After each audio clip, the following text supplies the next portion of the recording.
All right. So today Okay. we're diving into city commission meeting minutes. Really getting into the weeds. Yes. Yep. We're going deep. Yeah. And we're looking at Springfield, Ohio, All right. specifically, Okay. from March 12th and March 26th.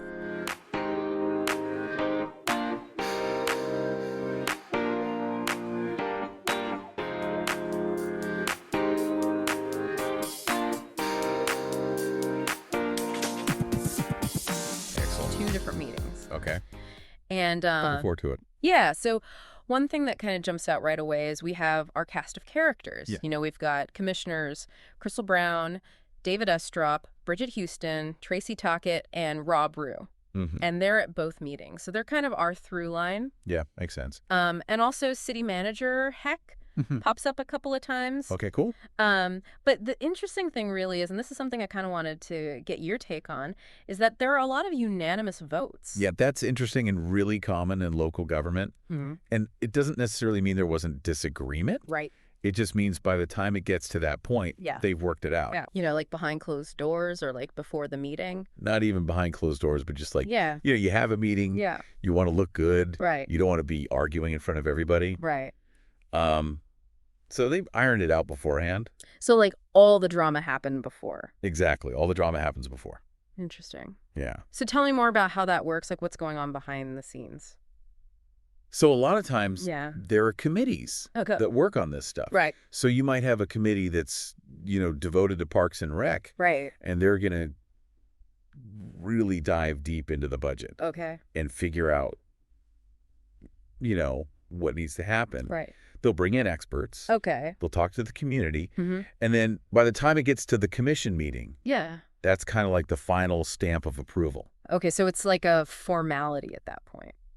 Kinda. Yeah. Okay, so let's jump into this March 12th meeting then. One of the things I thought was interesting was all the stuff about properties. Yeah. Like specifically vacant properties and Mhm. rentals. Right. And they made some changes to how those programs work. Uh-huh. So for example, like they made an update to the vacant property registration program and the rental property registration program. And this is something that cities struggle with all the time, right? Okay. Because you have property rights, Right.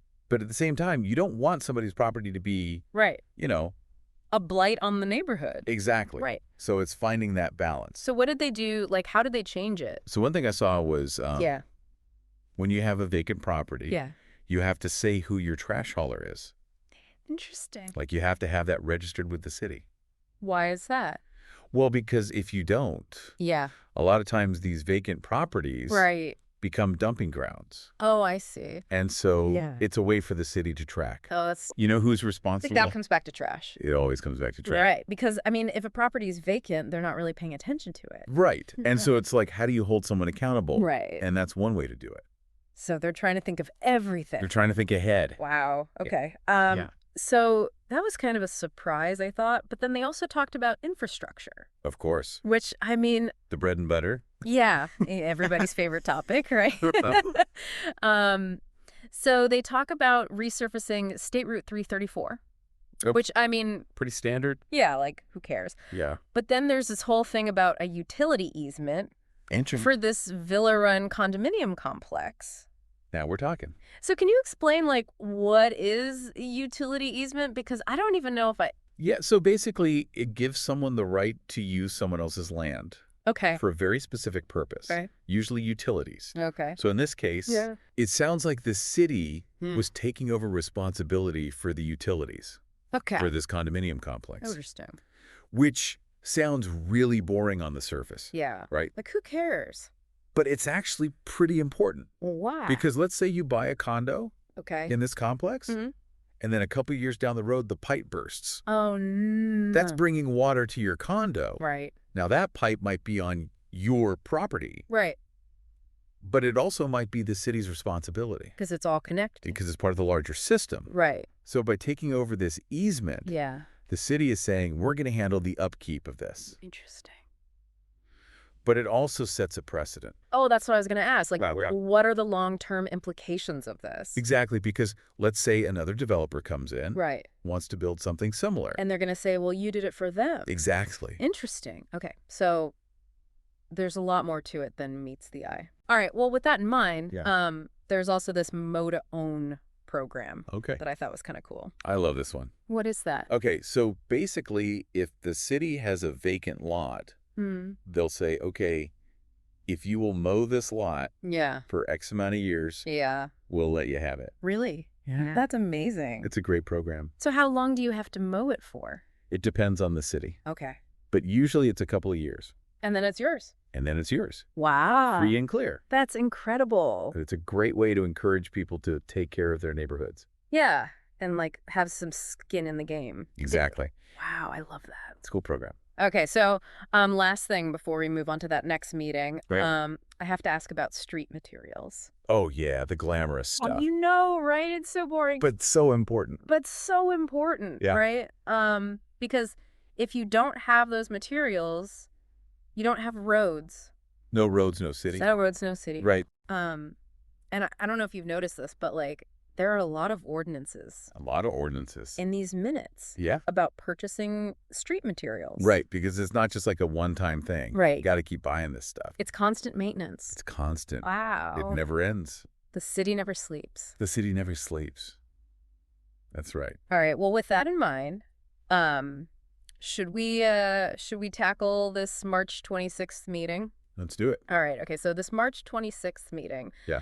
A lot going on. It's like a crash course in like everything the city does. It moves fast. It does move fast. Local government, there's always something. Yeah.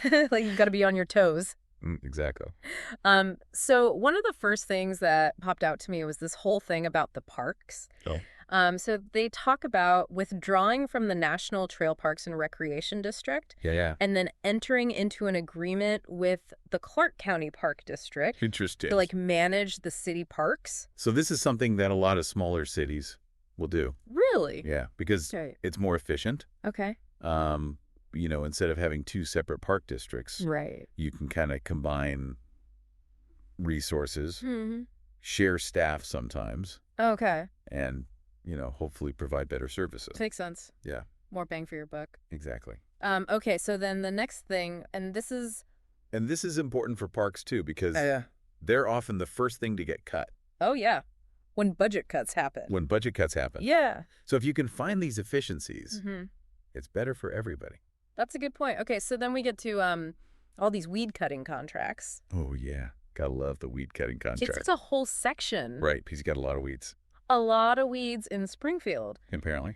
And I thought it was interesting, like, they're not just using one company. Right. There's like a whole bunch of different vendors. So there's a couple of reasons for this. One is it can keep costs down. Okay. Because you have competition. Right. And then the other thing is it creates some redundancy. Okay. So if one company can't do it, right, you got backup. You got backup. Smart. Yeah. Okay, so then moving right along. Get moving. We've got some funding wins. Oh, excellent. Yeah, they got a bunch of grants. Love to see it. Right. So they got one for energy efficiency. Okay. They got one for body cameras for police officers. And then they got one for public transit. So this is a great example of how like state and federal priorities kind of trickle down. Oh, yeah, because like if energy efficiency is a big deal at the state level, then they're going to be more likely to give money to cities that are like, we want to do energy efficiency stuff. Exactly. That's really interesting. It's all connected. It is all connected.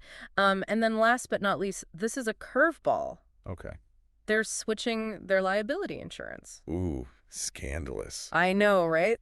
That's a big deal. It's not very exciting, but... But it's important. But it's important. Why is it important?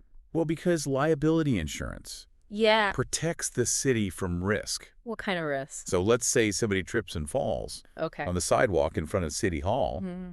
They could sue the city. Oh. And that lawsuit could be very expensive. Right. So the liability insurance would cover those costs. Interesting. Okay. So they're probably switching it because either they found a better deal or they needed more coverage or maybe they just didn't like the old company. Right. So it's kind of like shopping for car insurance. Exactly. But for the whole city. That's wild. Yeah. Okay, so we've covered a lot of ground here. We have. You know, it's funny.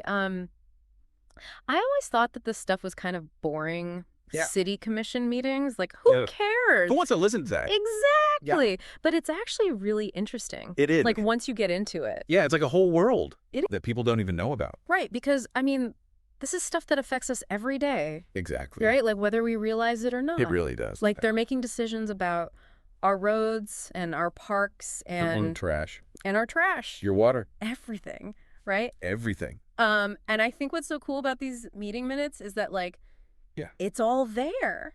It's all right there in black and white. You can see, like, how they voted. You can see what they talked about. What they argued about. Well, hopefully not argued about because they've worked it out beforehand. Right. But you can see, like, what the issues are. Yeah. What they're thinking about. And, like, what their priorities are. Exactly. Which is really cool. So for someone who's listening to this, and, like, maybe they're thinking, wow, I had no idea. Right. Like, this is actually kind of interesting. How do I get involved? How do I get involved? So first thing I would say, go to your city's website.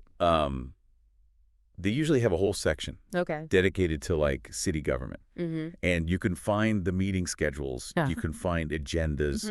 You can even find minutes from past meetings. Oh, wow. That's so cool. Yeah. So you can, like, really go down a rabbit hole. Oh, yeah, for sure. Of, like, everything. And you know the thing is, most people don't do this. Right. So if you actually take the time to do it, you're going to be way ahead of the game. Right. You'll know what's going on. You'll know what's going on. And then if you want to get involved, like, actually go to a meeting. Go to a meeting. Or, like, talk to your commissioner. Yeah. Send them an email. Right. Like, make your voice heard. Because they work for you. They work for you. That's right.